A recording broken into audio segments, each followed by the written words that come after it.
Today we're going to look at how to move money from your till point to your, let's say, petty cash or any safe that you have created on the system.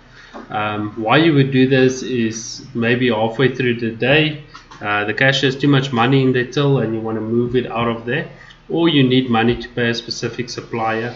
You would normally use this button over here, money to save. Select that. You say what is the amount, so let's say 3,500. Okay. What is the reason for it? You just say drop cash. The user that you're giving it to, we're giving it to admin.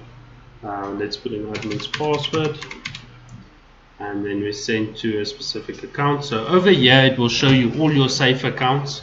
So the only one we have here is Chris to save, and we hit save, and that will deduct the 3,500 from this cashier's account and add it to Chris to save.